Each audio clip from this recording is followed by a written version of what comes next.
শিশু নবী মায়ের পাশে বসে বসে কাঁদে রে, আর শের পায়া হিলে রে।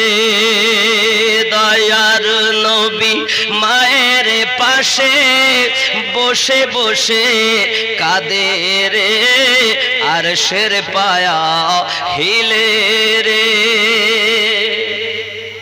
বাড়ি গিয়ে কাকে আমি ডাকিব দয়াল আম্মা, কে বা আমায় কোলে নিবে, কে বা দিবে মুখে চুমা। গর্ভে এতিম পিতা হারা মাও গেল চলে রে, আর শের পায়া হিলে রে। দয়ার নবী মায়ের পাশে বসে বসে কাঁদে রে, আর শের পায়া হিলে রে। আল্লাহুম্মা মোহাব্বতে ও আলা আলি সাইয়্যিদিনা। আব্বাজি আমার সোনামানিকেরা, হযরত দাসী উম্মে আয়মান কাঁদতেছেন, প্রিয় রাসূল আপনার কাঁদতেছেন। পেটে থাকতে আব্বাস হারিয়েছেন, 6 বছর বয়সে চিরজীবনের মতো আম্মা হারিয়ে ফেলেছেন। দয়াল নবী আমার এমন কি বিশাল কান্না করেছেন সেখানে। আল্লাহ পাক আল্লাহ তাআলা 2 জন ফেরেশতা আসমান থেকে পাঠিয়ে দিলেন। জোরে বলুন। ওই ফেরেশতার মাধ্যম দিয়ে আপনার কিনা হযরত আব্দুল্লাহ রাদিয়াল্লাহু তাআলা নূর মাজারের উল্টা পাশে হযরত আম্মা আমেনা রাদিয়াল্লাহু তাআলার মাজার মুকদ্দাসা হয়েছে। জোরে বলুন না ইয়া রাসূলুল্লাহ। ফেরেশতার মাধ্যমে দাফন হয়েছে আম্মা আমিনা। দাফন হওয়ার পর দাসী উম্মে আয়মান একটি উট আপনার খালি, আর একটিতে আপনার আমার দাসী উম্মে আয়মান আর আমার নবী চেপে আছে। যুবক আমার টুকটুক করে চলে আসছেন মদিনা ইয়াশরিফ দেশে চলে আসছেন। বাবা হযরত আব্দুল মুতাল্লিব রাস্তায় যদি কাউকে দেখেন জিজ্ঞাসা করেন আমার বৌমা আমেনাকে কি আসতে দেখেছো? বাবা প্রত্যেক দিন লাঠি ঠেকা দিয়ে বড় মানুষ দাঁড়িয়ে দাঁড়িয়ে বৌমার অপেক্ষা করে। কত মায়া ছিল শ্বশুরের বৌমার সাথে।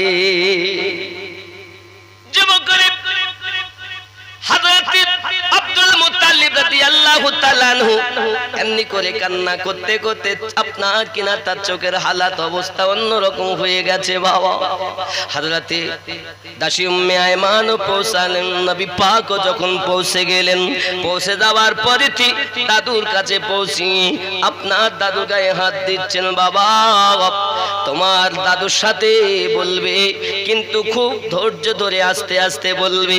মা বলে দিয়েছিলেন তোমার দাদু হলো বৃদ্ধ মানুষ, তোমার আমাকে বেশি ভালোবাসে, যদি বলো হয়তো সইতে পারবে না।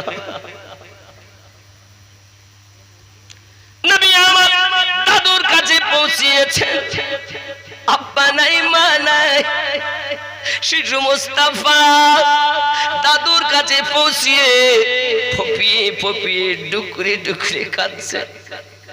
দয়াল নবীর দাদুজি আমার দরুদি নবী পাকের গায়ে মাথায় হাত দিয়ে বলে বাবা এই দাদু ভাই মুস্তাফা বলতে হবে না, বুঝতে পারছি আমার বৌমাকে আনতে পারুনি।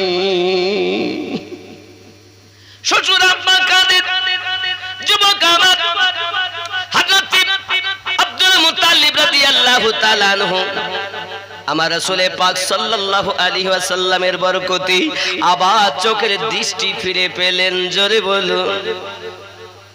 নবী পাকের দিকে তাকায়া দেখেন আমার নবীজির চোখটা একটু লাল বর্ণ হয়ে আছে। এত কান্না কেঁদেছেন নবী, চোখ দুটি লাল বর্ণ হয়ে আছে। আব্দুল মুত্তালিব বলেন, দাদু ভাই তোমার চোখ দুটো লাল হয়ে আছে কেন?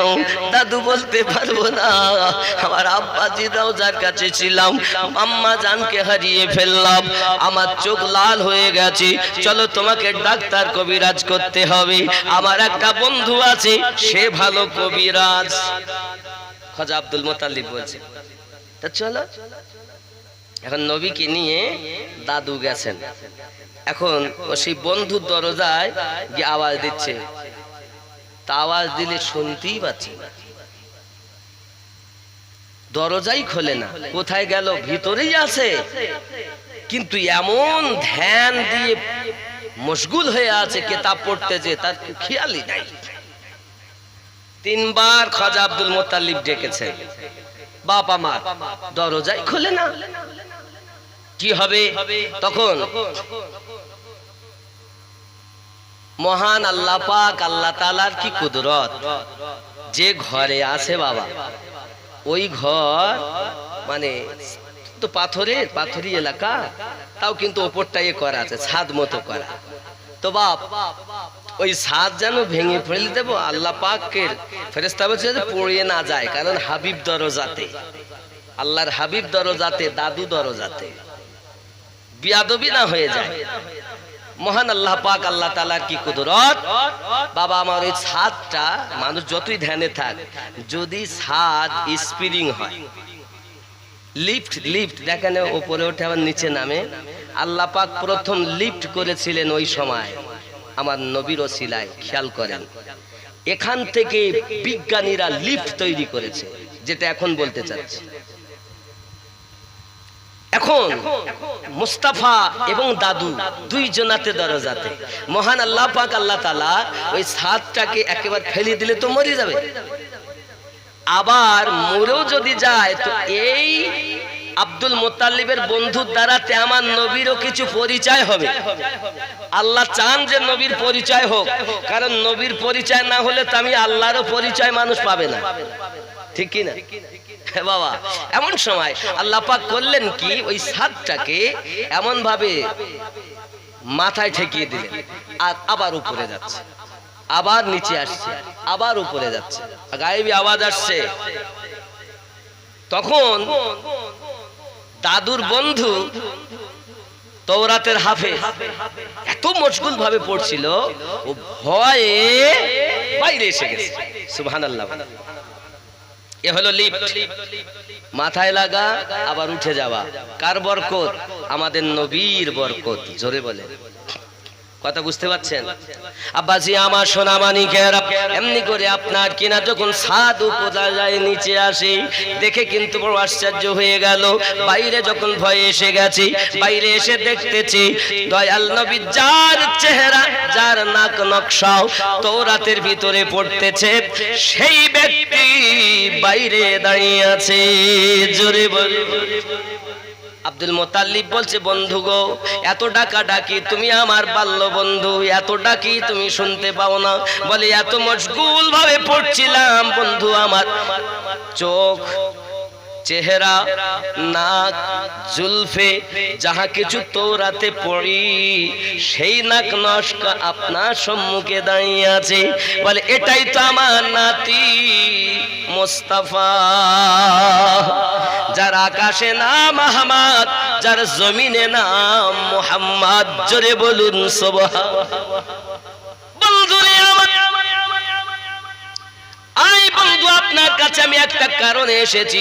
আমার দাদু ভাইয়ের চোখ হলো লাল, এই চোখ লাল, একটু ওষুধ দাও, দাওয়াই দাও, কবিরাজি করো, যাতে এই ছেলেটার চোখ ভালো হয়ে যায়। সঙ্গে সঙ্গে খাজা আব্দুল মুত্তালিবের বন্ধু রাহিব আপনার বলতে চাচ্ছে, সে তওরাতের পণ্ডিত, বলতে চাচ্ছে, বন্ধু গো, এই ছেলেটা এমন ছেলে, এই ছেলেটার উপরে দুনিয়ার কোনো দাওয়াই কাজ করবে না, সে তো নিজেই মহা ঔষধ। জোরে বলে, দুনিয়ার এই হাকিমগিরি চলবে না। আল্লাহ তো এনাকে এমন বানিয়েছেন দুনিয়ার সমস্ত হাকিমের হাকিম। জোরে বলে, তা আমি কি হাকিমগিরি করব? আমার দ্বারাই সম্ভব না। তাই কি বলে আমার ছেলের চোখ ভালো হবে না? যে হ্যাঁ হবে। কিভাবে হবে? তো যে ওই তোমার দাদু ভাইয়ের থুতু মোবারক নিয়ে নিজের থুতু নিজের চোখে লাগিয়ে দাও, আল্লাহ পাক ভালো করে দেবে, কারণ তিনি হাকিমের হাকিম। জোরে বলে, আল্লাহ তাকে সমস্ত হাকিমের শ্রেষ্ঠ হাকিম বানিয়েছে। নাকি বলেন? আমার দরুদি রাসূলের থুতু মোবারকা নিয়ে আমার রাসূলের পাকে দুই চোখে দেওয়া হয়, সঙ্গে সঙ্গে লাল পান কেটে যায়। আরো জোরে, আমার নবী পাকের থুতুর কত বরকত না? আব্বাজি আমার সোনা মানিকের, হযরত আব্দুল মুত্তালিব রাদিয়াল্লাহু তাআলা আনহু নিজের কাছে আপনার রেখেছেন, কিন্তু বাবা বৃদ্ধ হয়ে গেছেন। হঠাৎ তার 9টি ছেলেকে 9টি বৌমাকে কাছে ডেকেছেন। 10টা ছেলে, মানে খাজা আব্দুল মুত্তালিবের ছোট স্ত্রীর 2টো ছেলে। একটি ছেলের নাম আবু তালিব আর একটি ছেলের নাম আব্দুল্লাহ। জোরে বলুন, আরো জোরে বলুন। আব্দুল্লাহ রাদিয়াল্লাহু তাআলা যেহেতু ইন্তেকাল করেছেন, তাহলে আর 9 জন আছে। 9টা ছেলে 9টি বৌমা। কথা কি বুঝতেছেন নাকি? রাসূলের জীবনী যেহেতু নবী দিবস, আব্বাসি আমার এখন সবকে ডেকেছেন, বৌমারাও এসেছেন, ছেলেরাও এসেছেন। খাজা আব্দুল মুত্তালিব বলছে, দেখো আমি তো থাকবো না, বয়স হয়ে গেছে। এই ছেলেটা, এর আব্বা আছে? বলছেন না। এর মা আছে? তো না। এর সাহারা বলতে আমি। তোমাদের মধ্যে এর দায়িত্ব নিতে হবে, নিজের থেকে বেশি তাকে মোহাব্বত করতে হবে, নিজের সন্তানের থেকে বেশি ভালোবাসতে হবে। কে আছো তোমরা বলো? কেউ তো বলতে পারছে না। এখন আবু তালিব হলো আপন চাচা, আর গুলো সব কিন্তু অন্য মায়ের। সেও চাচা, তারাও কিন্তু অন্য মায়ের। কথা বুঝতে পারেননি না? জি। এখন সবাই কেউ তো মানতে চাইলো না, রাজি হতে। নিজের ছেলের থেকে নবীকে ভালোবাসা যায়? কেউ রাজি হয়নি।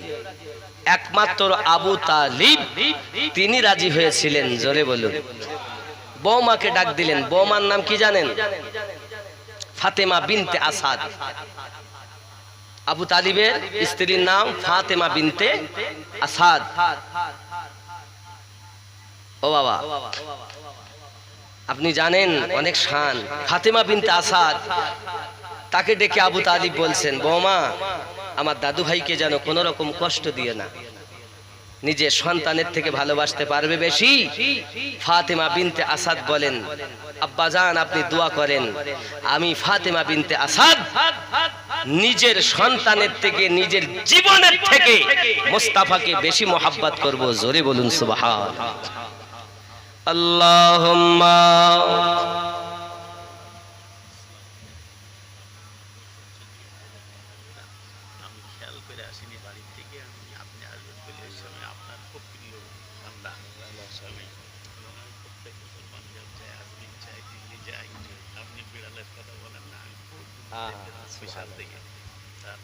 সেদিন ঘুরে এলাম, আমার সঙ্গে মাওলানা সাহেব ছিল, আমাদের এই অবস্থা ছিল। তারপরে লোকের সঙ্গে একসঙ্গে হাজির গেলাম 18 সালে। গত বছর আমার লাগিয়েছি। আপনার ফোন নাম্বারটি দিয়ে দেন। ফোন নাম্বার দেন, আপনার সাথে পরে কথা। কি নাম ভাইজান আপনার? রুহুল আমিন মন্ডল। আমার ভাইজান বড় মোহাব্বত করেন, ওলি আল্লাহর পাগল মানুষ। একটা মাদ্রাসা আছে, আমি উদ্বোধন হয়েছে। মাদ্রাসার নাম কি জানেন? নাকশবন্দিয়া মুজাদ্দিদিয়া সুন্নি মাদ্রাসা। আমার বাড়ির সামনেই। কথা বুঝতে পেরেছেন? নাকশবন্দিয়া মানে বাহাউদ্দিন নাকশবন্দ, মুজাদ্দিদিয়া মানে ইমামে রাব্বানি, যিনি 1000 বছরের মুজাদ্দিদ। আমি ইমামে রাব্বানির 14তম আওলাদ। সেই আওলাদের খলিফার আওলাদের কাছে বায়াত। জোরে বলুন, আরো জোরে বলুন। আমি নকশবন্দিয়া মোজাদ্দেদিয়া তরিকায় বায়াত, তা একটা মাদ্রাসা আল্লাহ আপনাদের দোয়ায় আপনাদেরই টাকায় হয়েছে। আমি জলসা করে যাই, অল্প কিছু রেখে সব মাদ্রাসার পিছনে দেই। জায়গা কিনে এ করে 60 লাখের ঊর্ধ্বে ব্যয় হয়ে গেছে। কথা বুঝেছেন? কিন্তু ওয়াহাবি নবীর দুশমন চলবে না, সুন্নি। মাদ্রাসার নামটা ভালো করে শুনে নেন, নকশবন্দিয়া মোজাদ্দেদিয়া সুন্নি মাদ্রাসা। ওই মাদ্রাসার নাম শুনে ভাইজান 1000 টাকা দিলেন। বাবা আপনাদের কাছে বলবো, 1 টাকা পারেন, 5 টাকা পারেন, 10 টাকা পারেন, দিয়ে দেবেন ওখানে, ইনশাআল্লাহ মাদ্রাসায় যাবে। আর ছেলে চাইবে আপনাদের কাছে। আমি আশা রাখি ওই মাদ্রাসায় আপনার ছেলে নবীর দুশমন হবে না, আর আলু হবে না। আলু মানে বোঝেন, সব তরকারিতে চলে, ও ডালেও চলে, গোশও চলে, বেগুনেও চলে, যার সাথে দিবেন আলু চলবে। তা আমাদের মধ্যে আমরা বক্তা যারা দেখবেন আমরা আলু হয়ে গেছি, সব জায়গায় যাই, খালি টাকা।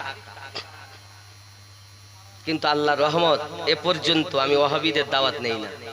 খালি এক জায়গার কথা বলি, একজনের এসেছিল, তারা এসে বলেছিল মাদ্রাসা 6 থেকে 7 কোটি টাকার বাজেট আমার। কথা বুঝেছেন?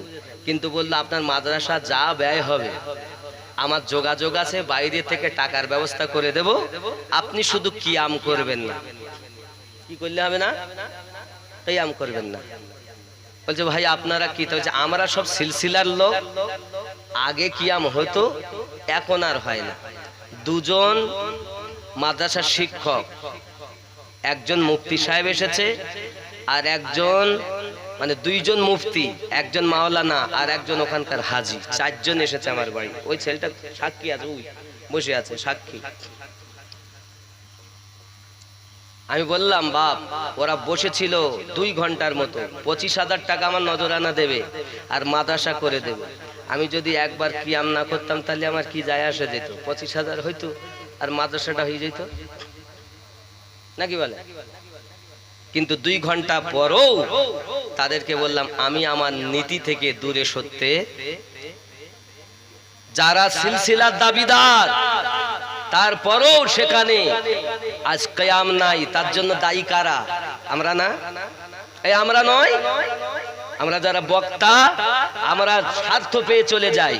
অনেকে দেখতে এই জায়গায় কিয়াম হয় না, তবে যে আমাকে মাঝখানে দেবে, ফার্স্টে দিলেও কিয়াম করবো, লাস্টে দিলেও করবো। কিয়াম নাই তো তোদের দাওয়াত 1 কোটি টাকা দিলেও আমিনউদ্দিন তোদের দাওয়াতে নাই।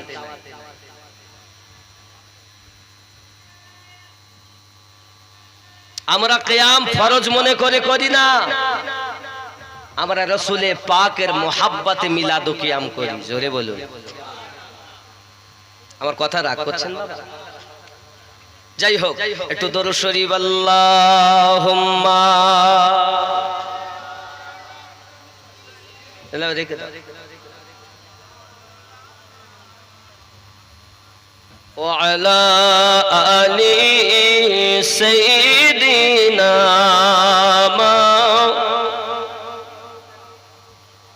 বাবজি আমার নবী পাক সাল্লাল্লাহু আলাইহি ওয়াসাল্লাম সেখানে বসে দাদুর সঙ্গে এবং চাচা চাচি আম্মারা বসে খাজা আব্দুল আপনার কিনা আবু তালিব নিজে দায়িত্ব নিয়ে নিলেন। ফাতিমা বিনতে আসাদ তিনি দায়িত্ব নিয়ে নিলেন, সন্তানের থেকে বেশি মহব্বত করব। যুবক আমার বাড়িতে নিয়ে গেলেন, যত্ন আপ্যায়ন করে আমার নবীকে লালন পালন করেন। বাবা আমার যখন আমার নবী পাক সাল্লাল্লাহু আলাইহি সাল্লামের 8 বছরের মতো বয়স হয়েছিল, 8 বছরের মতো বয়স হয়েছে, দাদুজি দুনিয়া থেকে ইন্তেকাল করেন। কিতাব লিখতেছে ওই সময় খাজা আব্দুল মুত্তালিবের বয়স ছিল 120 বছর। কত কত? 120 বছর বয়সে দাদু আব্দুল মুত্তালিব ইন্তেকাল করেছিলেন। পুরো দায়িত্বটাই আমার নবী পাকের নিয়েছিলেন আবু তালিব এবং তার স্ত্রী। আরো জোরে বলুন সুবহান। আব্বাজি আমার সোনামানিকের অনেক কথা পৃথিবীর সরজমিনে আমার আপনার নবী সাল্লাল্লাহু আলাইহি ওয়াসাল্লামের দায়িত্ব যখন নিয়েছেন, চাচা বা কোথায় যাবেন? চাচা আবু তালিব বলেন আমি ব্যবসায় যাব তেজারাতে। নবী পাক বলেন চাচা আমিও যাব।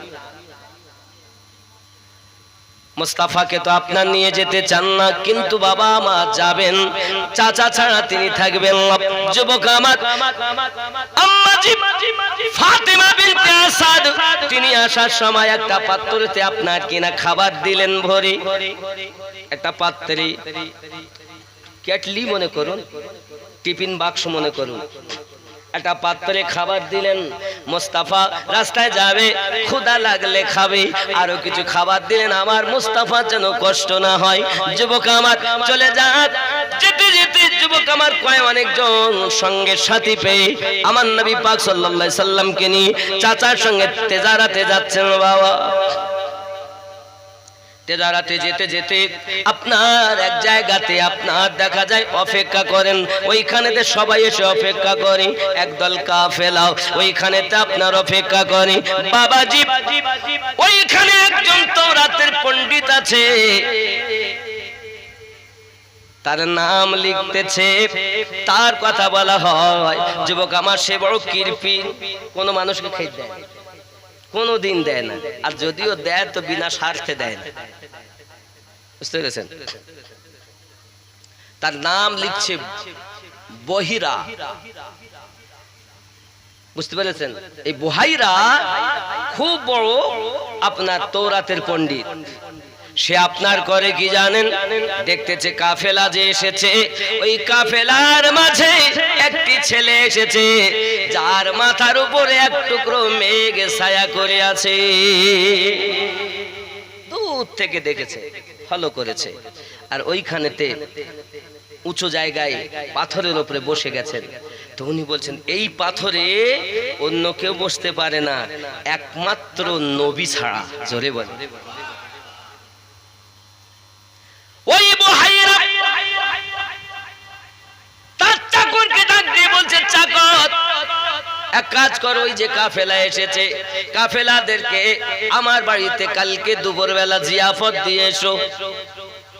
কি মোটে খাই দেন আমার মালিক, মানে আজ রাত্রে আজ ওদের এখানে যেহেতু রেখছে, তো ওদের কি জিয়াফত আমার বাড়ি, সকাল হলে আবার রওনা দেবে, তো রাত্রেই আমার বাড়িতে খাওয়ার দাওয়া। আমার মনিব আপনি জীবনে কাউকে খেতে দেন না, আজকে কি ব্যাপার, আমি কখনো দেখিনি আপনাকে, তাতে বিনা মতলবে দেইনি, তুই আগে দাওয়াত দিয়ায়, ওরা আসুক, তোকে পূর্ণিমা চাঁদের থেকে সুন্দর একটা ঘটনা বা নূর দেখাবো। কথা বুঝেছেন?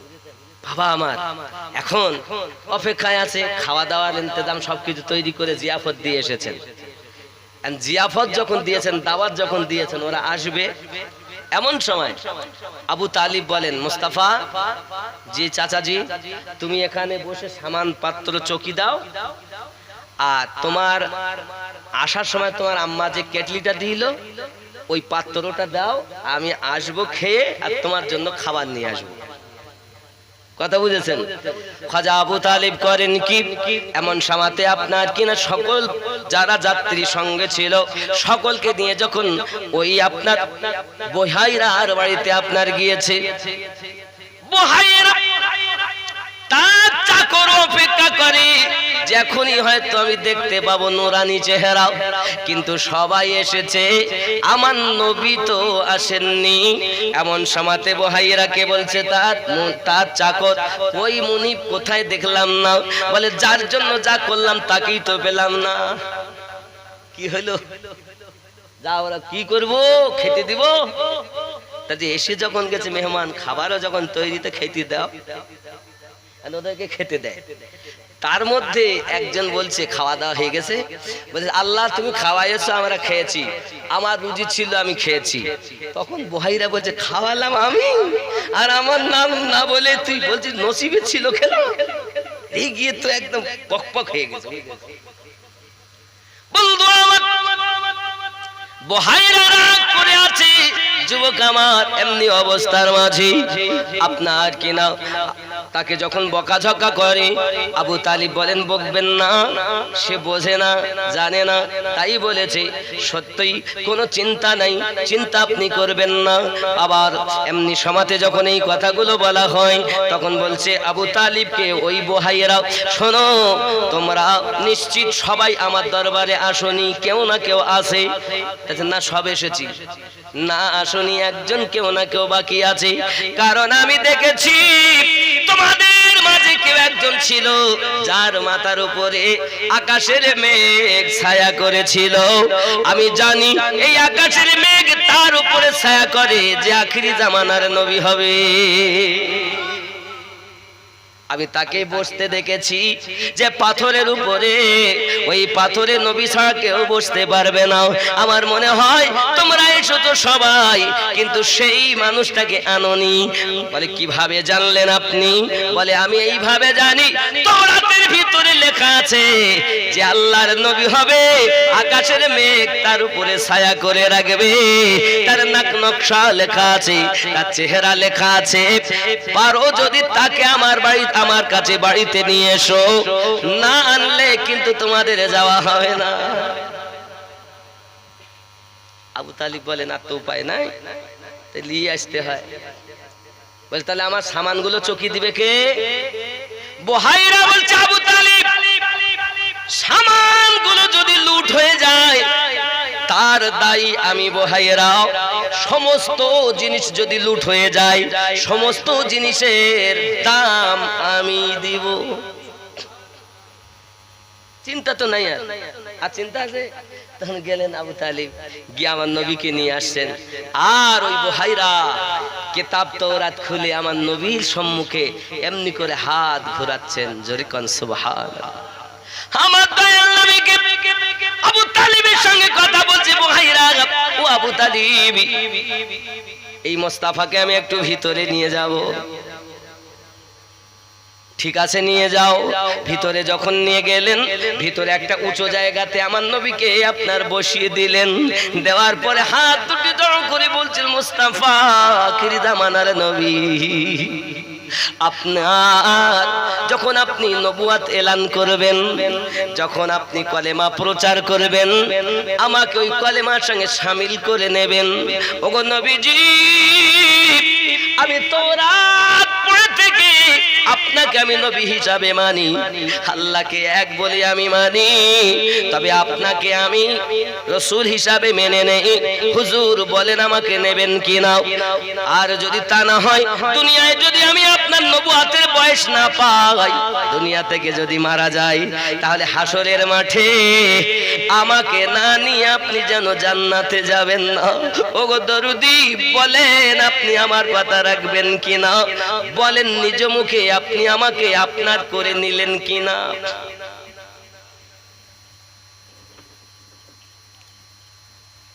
दुनिया हमें अपने जब अपना बनाया है, दुनिया में आपने जब अपना बनाया है,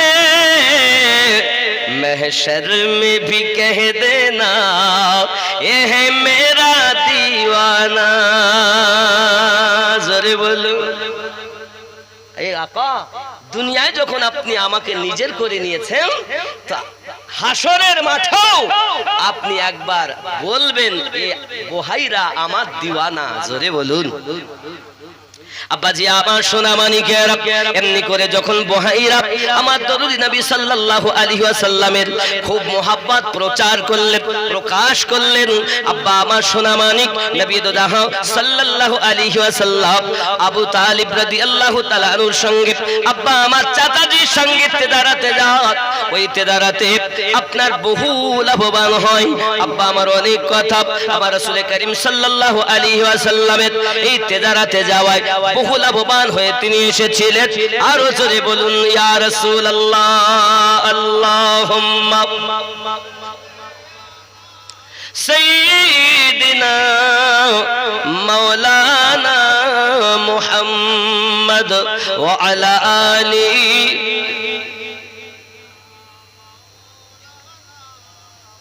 আব্বাজি আমার সোনা মানিক নবী পাকের প্রচার হয়, রাসূলে পাকের আস্তে আস্তে করে চতুর্দিকে প্রচার শুরু হয়ে যায়। দেখতে দেখতে দেখতে দেখতে আপনার আমার নবী সাল্লাল্লাহু আলাইহি ওয়াসাল্লামের 25 বছর বয়স হয়ে যায়। আম্মা খাদিজাতুল কুবরা রাদিয়াল্লাহু তাআলা আনহার এখানেও ব্যবসায়িক হয়, অনেক ব্যবসায় মানুষে যায়, কিন্তু আম্মা খাদিজাতুল কুবরা রাদিয়াল্লাহু তাআলা আনহার অর্থ অনেকে লুটতারাজ করে সঠিক মতো হিসাব দেয় না। আবু তালিব বললেন, আমার একটা ভাতিজা আছে, আমার মনে হয় তাকে যদি দেওয়া যায় ব্যবসাতে আর মক্কার মানুষদেরকে যদি দেওয়া যায় তাহলে মনে হয় লাভবান হওয়া যায়। খাদিজা রাদিয়াল্লাহু তাআলা আনহা বলেন, তা খুব ভালো কথা, তাকে ডাকো। এখন আবু তালিব রাদিয়াল্লাহু তাআলা আনহু গিয়ে তাদের একটা পরামর্শ দিলেন আম্মা খাদিজাতুল কুবরা রাদিয়াল্লাহু তাআলা আনহাকে। সেই পরামর্শ মেনে নিলেন। কি? ওগো মক্কার মানুষ, তোমরা টাকা দেবে, তোমাদের জিনিস রাখবে, বিনিময়ে খাদিজাতুল কুবরা রাদিয়াল্লাহু তাআলা তোমাদের ব্যবসায়িকের সামানপত্র দেবে। ব্যবসা করে আসলে তোমাদের মাল আবার তোমরা ফেরত পাবে। সুবহানাল্লাহ। সবাই দেখে এ তো খুব ভালো জিনিস। আগে ছিল মাল দিয়ে মাল নিলে মাল আর ফেরত পাওয়া যাবে, লাভ্য অংশ দিতে, আর এবার মালও পেয়ে যাব, আমাদের জিনিস আমাদেরও থাকবে, আর লাভ্য অংশ যা হবে তারও ভাগ পাবো। অসুবিধা কি? সবাই রাজি হয়ে গেল। এই দলে পৃথিবীর জমিনে হযরত আম্মা খাদিজাতুল কুবরা রাদিয়াল্লাহু তাআলা আনহা, তার একজন আপনার কিনা দাসী ছিল বাবা। সেই দাসীকে বলতেছে, দাসী এই যে ব্যবসাতে দাঁড়াতে যাবে, জেনে রাখো তার মধ্যে একটি ছেলে আছে যার চেহারাটা নুরানি চেহারা। এই ছেলেটার সঙ্গে তুমি থাকবে, তার চলা বলা ওঠা বসা সমস্ত কিছু আমাকে এসে খবর দেবে। আর আমি তোমাকে ব্যাগের ভিতরে যাও, আলমারির ভিতরে দেখো বাদশাহী লেবাস রাখা আছে, ওই লেবাসটা যদি তুমি তাকে পরাতে পারো তাহলে তোমাকে আমি ফ্রিতেই মুক্তি দেব। টাকা দিয়ে তো মুক্তি হয়, আর এখানে ফ্রি মুক্তি হবে। দাসী বলে, ওগো আমার মুনিব আম্মা খাদিজাতুল কুবরা রাদিয়াল্লাহু তাআলা আনহা, আমি চেষ্টা করব তাকে পোশাকটা যাওয়ার সময় পরানোর। সাথে আবু জাহেল আছে, আরো দল বলে অনেক আছে বাবা।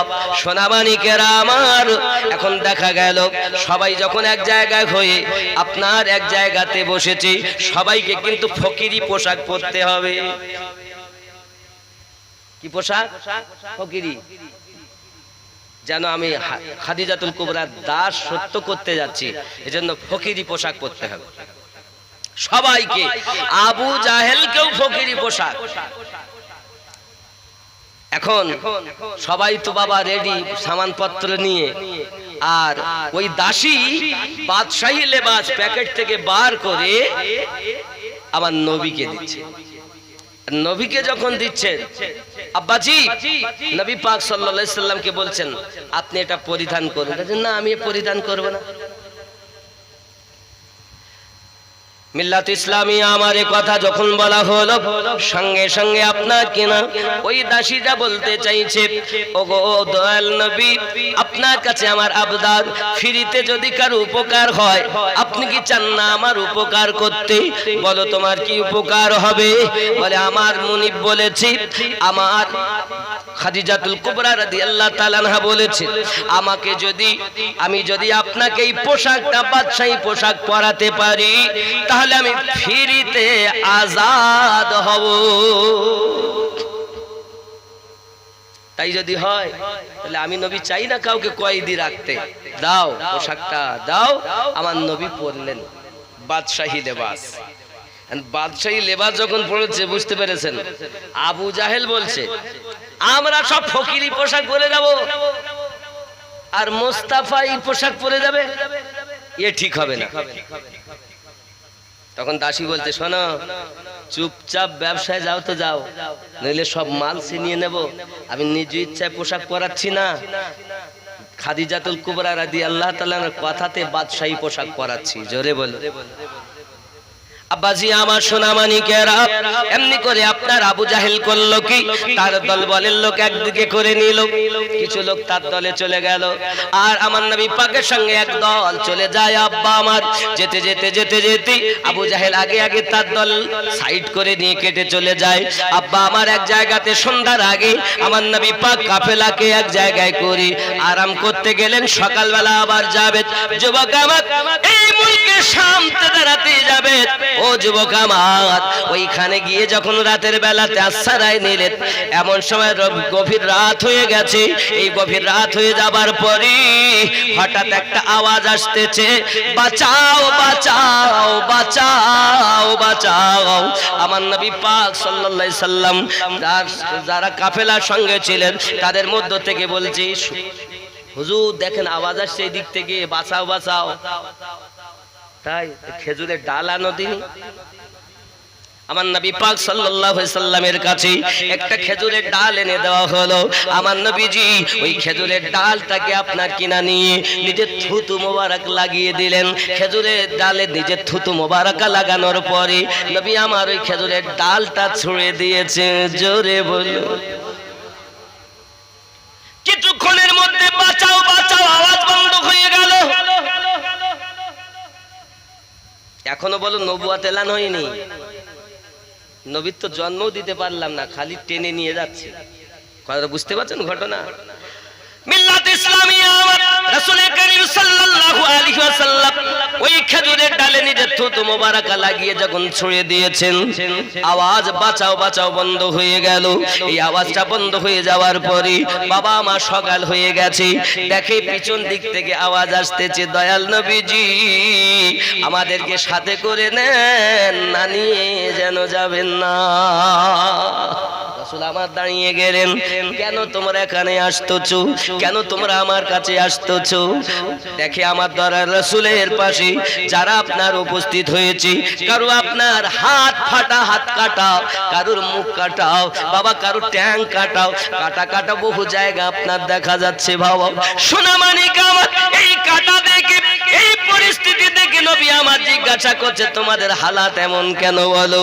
তারা বলছে, ওগো মুস্তাফা, এ যাহা কিছু হয়েছে, আবু জাহেলের সঙ্গে যখন আমরা দল ভাগ করে চলে গেলাম, চলে যাওয়ার পরে আমরা যখন রাতের বেলায় আশ্রয় নিয়েছি, একদল দস্যু এসে আমাদেরকে অত্যাচার করে, মারধর করে, আর আমাদের মালমাত্তাগুলো লুট করে নিতে চায়।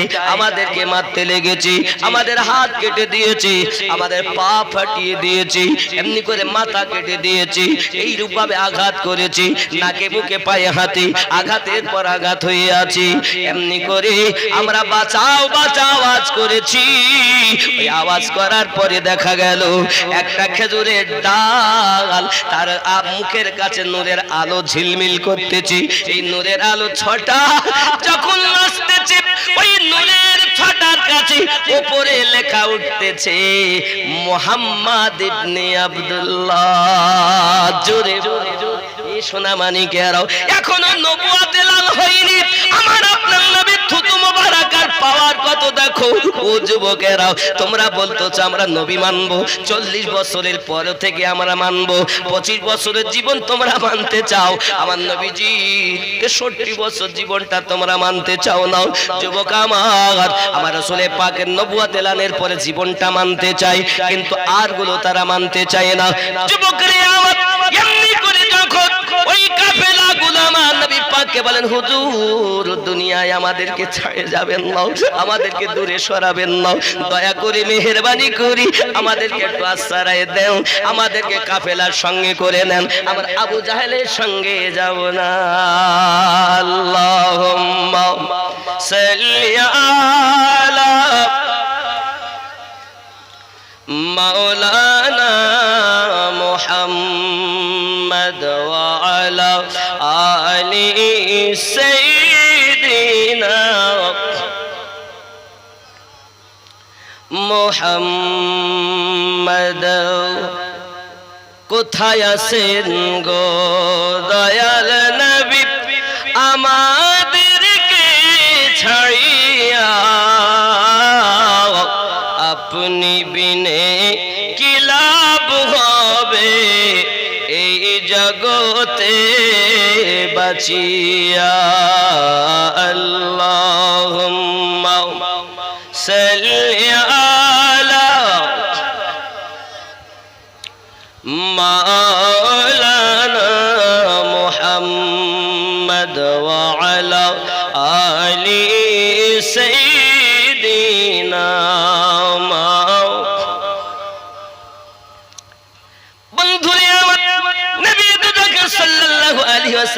ব্যবসাতে চলে গেছেন, অনেক লাভবান হয়েছিল বাবা। আর যে দাসীকে পাঠিয়ে দেওয়া হয়েছিল, আমার রাসূলের পাকের আখলাক চরিত্র আব্বাজি আমার ব্যবহার দেখে দাসী সব কিছু লিখেও রেখেছে বাবা। যখন আম্মা জান খাদিজাতুল কুবরা রাদিয়াল্লাহু তাআলা আনহাকে আপনাকে এসে শোনানো হয়েছে, বাবা আমার এত লাভবান হয়েছেন ইতিপূর্বে আম্মা জান খাদিজাতুল কুবরা রাদিয়াল্লাহু তাআলা আনহা কত মানুষকে তেদারাতে পাঠিয়েছেন, কিন্তু এত লাভবান জীবনে হননি যেবার আমার নবী যাওয়ার পরে লাভবান। বন্ধুরে আমার, আম্মা জান খাদিজাতুল কুবরা রাদিয়াল্লাহু তাআলা আনহা দাসীর কাছে সবকিছু শুনেছি। আব্বা আমার মনটা যেন আরো ভরে গেছে। আম্মা জান খাদিজাতুল কুবরা রাদিয়াল্লাহু তাআলা আনহার ইচ্ছা ছিল না যে বিবাহ করব, কিন্তু আমার নবীর জীবন আদর্শ দেখে হযরতে খাদিজাতুল কুবরা রাদিয়াল্লাহু তাআলা আনহা আপনার জীবন যৌবন সঁপে দিলেন।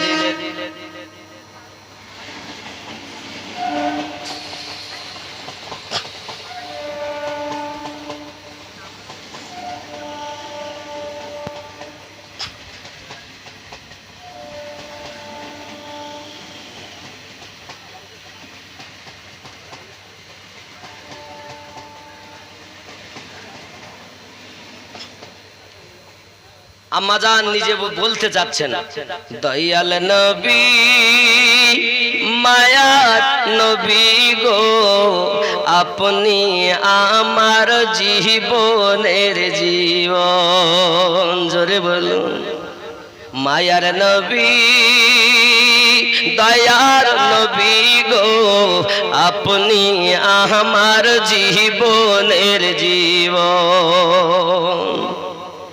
দেখে আপনার মোজেজা ভাগ্যবতী বিবি খাদিজা সঁপে দিল জীবন আর যৌবন। দয়ার নবী নূরের নবী গো, আপনি আমার জীবনের জীবন। তা বলছে দরুদ নবী আমার যখন আপনার কিনা আসতেছেন, রাত থেকে আসার পথে এক বৃক্ষের তলায় আমার নবী আপনার কিনা আরাম করতেছেন বাবা। এখন উত্তর অনেক প্রখর একটি গাছের ছায়া, তার উপরে হলো আকাশের মেঘের ছায়া, কিন্তু গরমের তাপে নবী পাক সাল্লাল্লাহু আলাইহি সাল্লাম যখন পাসিনা পাসিনা হয়ে যাচ্ছে, তখন বাবা দুটি বিষধর সাপ এসেছে। একটি সাপ ফেনা তুলে ডাইনে থেকে বামে যায়, আর একটা বামে থেকে ডাইনে আসি। আব্বাজি সাপে আমার নবীকে সাহারা দেয়, সাপ আমার নবীর পাহারা দেয়, সাপে আমার নবীকে বাতাস করে। জোরে বলুন সুবহানাল্লাহ। বাবা এখন হয়তো আপনারা কিছু মানুষে শুনছেন, এরপর তো লক্ষ মানুষে শুনবে নাকি? এখন তো ইউটিউবের যুগ, ইন্টারনেটের যুগ, একটা কথা বললেই 1 মিনিটে সারা দুনিয়া হয়ে যায়, ঠিক না? আগে কি ছিল আর এখন কি হলো? এখান থেকে যদি 40 বছর আগে বলা হতো ছেলে আমার বোম্বে আছে, এখন দেখে আসলাম, তা লোকে বলতে পাগল হয়ে গেছে, ধরে মার ওকে। কেন বলেন তো? তখন এই টেকনোলজিটা ছিল না। আর এখন যদি আপনার ছেলে মনে করুন দিল্লি আছে, এবার আপনি যদি এসে বলেন ছেলেকে দেখতে পাচ্ছি না গো, দিল্লি আছে দেখতে পাচ্ছি না, তো লোকে বলবে আসলে পাগলা হয়ে গেছে। এখনকার যুগ চিন্তা করে নাকি ছেলে দেখার জন্য, কই ছেলের নাম্বারটা বলো। 5 বছরের ছেলেও বলবে চাচা ছেলের নাম্বারটা আমাকে দাও, তোমার ছেলের সঙ্গে আমি দেখা করিয়ে দিচ্ছি, বলবে না? তাহলে যে টেকনোলজি আগে ছিল না, তখন তারা বলতো যে ও বেকার। আর এখন যে টেকনোলজি হয়েছে, এখন বলবে না সত্য। জোরে বলুন সুবহানাল্লাহ। তো ঠিক এই রূপ যার কলবে নূরে মুহাম্মাদিন নূর চমক মেরেছে, সে যখন রাসূলের দিদার নসিব করতেছে, শুয়ে আছে। আপনাদের গ্রামের নাম কি? নেওরা দিক। এই নেওরা দিকে শুয়ে আছে, নবীজিকে দেখতেছেন। নবী এই নেওরা দিকে আসতে পারেন কিনা এই কথা বলেন। আমাদের নবী কি কমজোর? আচ্ছা, এখানে শয়তান আছে, আছে না? আরো একটা যুক্তি দেই আপনাদের, এরা তাদের ফিট করুক, ওদের জন্য আমি একটু সময় দিচ্ছি, নাহলে আমি শুরু করে দিতাম ঘটনাটা। তাড়াতাড়ি যা করবা কর। বাবা মা কিছু নাও অন্তত একটা কিছু তোমরা রেকর্ড করতে যা করো তাড়াতাড়ি করলো, সময় করো না বাবা। এখন বলছি এরা ছিল কোথায় নাকি, কোথা থেকে এরা খবর পেল? আপনারাও দেননি, আমরাও দেইনি। এইটাই তো টেকনোলজি, লাইভে দেখে যায় তো চলে এসে। বুঝতে পেরেছেন? মোহাব্বতে লা ইলাহা ইল্লাল্লাহ, লা ইলাহা ইল্লাল্লাহু মুহাম্মাদুর রাসূলুল্লাহ সাল্লাল্লাহু আলাইহি ওয়াসাল্লাম। তু শাহে খুবা তু জানে জানা है चेहरा उम्मुल किताब तेरा। জোরে বল। এ নাচ যদি আপনি বুঝতেন তাহলে বুঝতে পারতেন। তু শাহে খুবা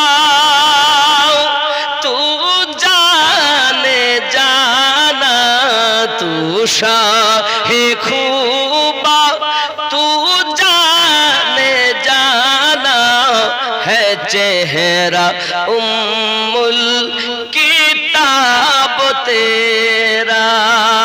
ना बन सकी है ना बन सकेगा, ना बन सकी है ना बन सकेगा मिसाल तेरी जवाब तेरा। तू शाहे खूबा तू जाने जाना है चेहरा उम्मुल किताब तेरा। जोरे बोलूं नारे तकबीर, नारे तकबीर, नारे रिसालत या रसूल अल्लाह, नारे रिसालत। तू शाहे खूबा तू जाने जाना है चेहरा उम्मुल किताब तेरा। तू सबसे अव्वल तू सबसे आखिर मिला के हुस्ने दावाम तुझको। जोरे बोलो। नबी प्रथम नबी शेष, एजন্য বলছেন तू सबसे अव्वल तू सबसे आखिर मिला के हुस्ने दावाम तुझको है उम्र लाखों बरस की तेरी है उम्र लाखों बरस की तेरी मगर है ताज़ा शबाब तेरा। तू शाहे खूबा तू जाने जाना है चेहरा उम्मुल किताब तेरा। ना बन सकी है ना बन सकेगा, ना बन सकी है ना बन सकेगा मिसाल तेरी जवाब तेरा। जोरे बोलो। की गैरत ने डाल रखी है तुझ पे 70,000 पर्दे।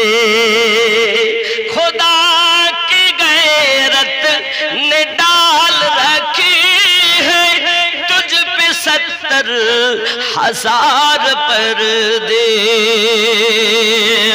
जहां में बन जाते तूर लाखों, जहां में बन जाते तूर लाखों, जो एक भी उठता हिजाब तेरा, तू शाहे खूबा तू जाने जाना है चेहरा उम्मुल किताब तेरा है चेहरा।